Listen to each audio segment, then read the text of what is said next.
What's up, everyone? It's DSP, and welcome to another edition of Cooking with the King, or Poorly Cooking with the King, as I've termed it, because I still think this series is a joke, but people seem to enjoy it, so I'm going to keep going on with it. Today is going to be another breakfast, which I know a lot of people will say, oh, you keep doing breakfasts. Well, breakfasts are some of the quickest and easiest things that you can cook, and I'd rather get these out of the way before I try to tackle any more advanced recipes. What we're going to do today is we're going to make a family favorite of mine, and to be completely honest, I used to eat this all the time as a kid, but I don't remember what we used to call it. And I think my mother actually termed it egg with the hole in the middle. And if you hear that, you're like, what the hell does that mean? What you're going to see is it's a pretty easy thing to cook. You can do some variations on it depending on what you like exactly in your breakfast, and you can go from there. So anyway, here's what you need for ingredients. You need 2 pieces of white bread. You need butter or Pam, as you know, I like to use Pam to spray my my pans. 2 pieces of cheese, to your liking, whatever kind of cheese you like, and 2 eggs. I prefer jumbo white, but you can go ahead and get, whatever kind you like. What you're going to do is, basically, this is going to be an interesting kind of a open face sandwich slash, well, you'll see what I mean. So the first thing you're going to do, you're going to take these 2 pieces of white bread, and what you're going to do is you're going to tear a hole with your hand actually in the center of each piece of bread, okay? And of course, don't let it go to waste, go ahead and eat it. The goal here is you want to think about the size of an egg yolk. If the egg yolk were to go in there, would it be around that size? That's about what you're looking to aim for size-wise for your hole in your bread. Okay. So now that that's done, you got your 2 pieces of white bread with your holes in them. You're going to want to go ahead and spray your pan with the Pam, and preheat your pan to about medium heat on most stoves.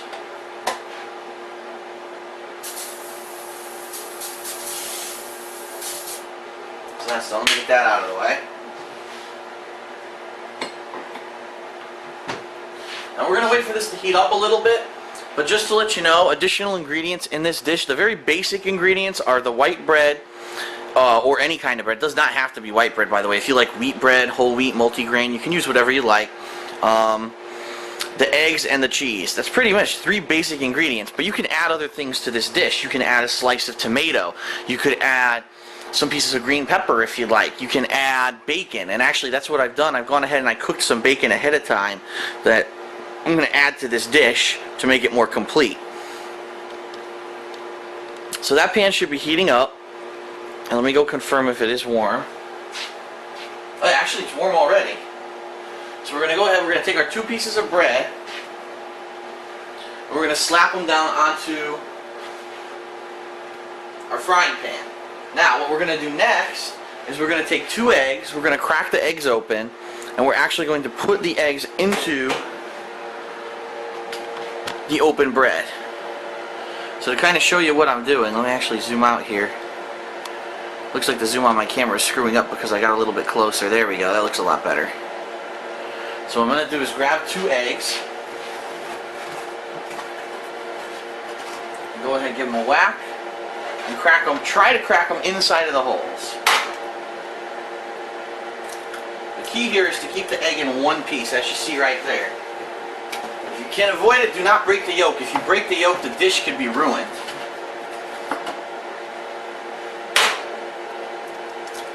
Whoops! And that could happen. You might drop your eggshell, but that's okay. Okay. Now you're going to let it sit there and cook a little bit. The ideal thing here is that you're going to start to see underneath the yolk, it's going to start to turn white. And that means that the egg whites underneath the yolk are starting to cook. Okay? And it could take a minute or 2. But ideally what we're going to do here is we're going to wait until it looks like the underside of this that has gone through the bread is white and cooked. And then we're going to flip it over. Okay, so now the yolk's basically going to be on the bottom side.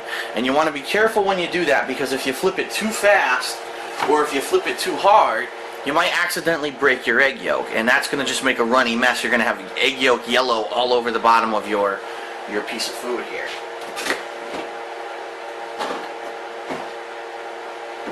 Okay, so that's cooking. And what we're going to do is we're going to flip them, okay? And then as soon as you flip them, if you have any additional ingredients that you'd like to add to this dish, whether it be bacon, whether it be a slice of tomato, or anything else, we're going to flip this, and then we're going to put that ingredient on top of each piece of bread. And then what we're going to do is, since it's going to be warming up on that side, we're going to add the cheese, which is going to melt nicely on top. So what I'm going to do is I'm going to go ahead, it looks like now finally, as you can see here, it is turning white underneath the egg yolk, which means that basically it's almost ready to flip. So I'm going to go ahead and get ready to flip it with my spatula, give it another second or two here.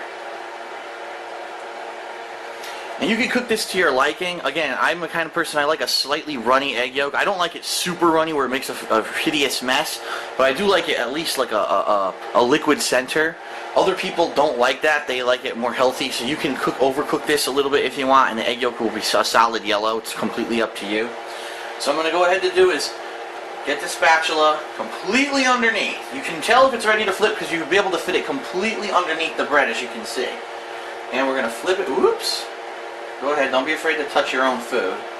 We're going to flip it. We're going to do the same with the other one. Get it completely underneath and flip it like that. Okay?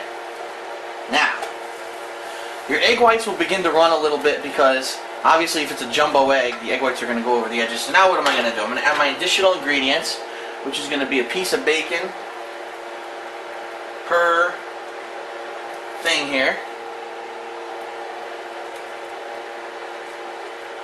Okay, now I'm going to add the cheese.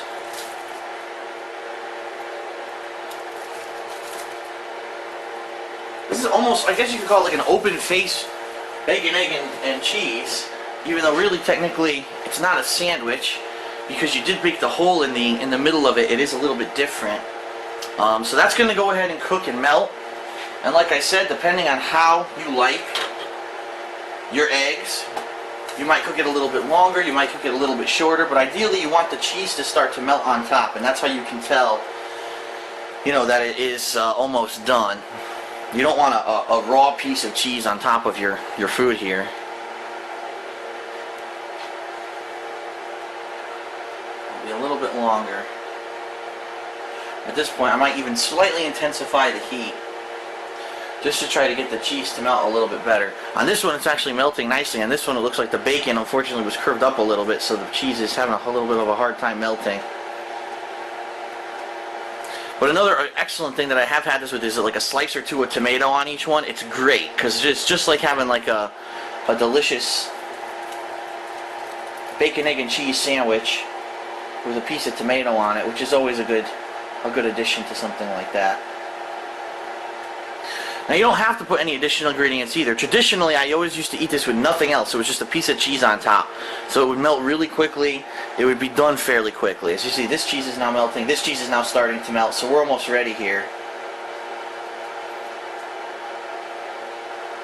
And see how simple this is?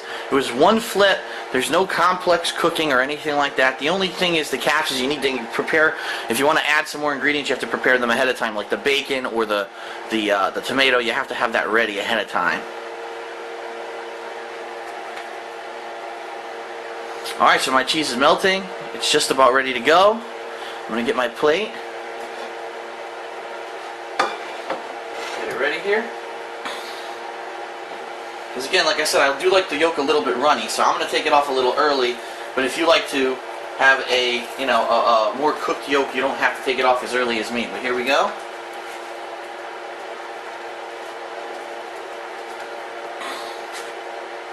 Okay.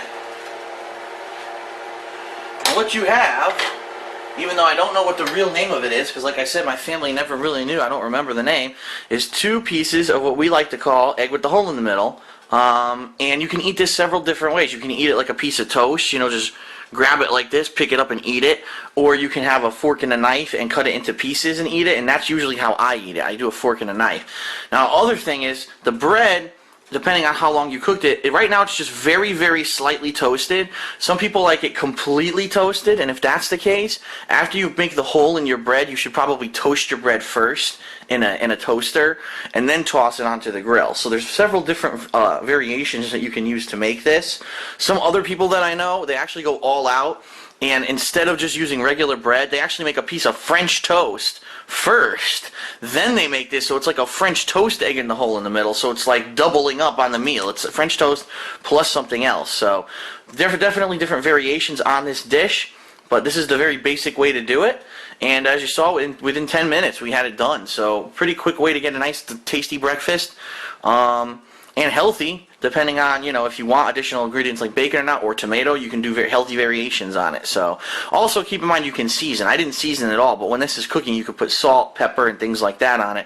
I actually prefer this dish plain, which is why I didn't season, but you can add seasoning to your liking as well. So that's DSP. That's it for this episode of Cooking with the King.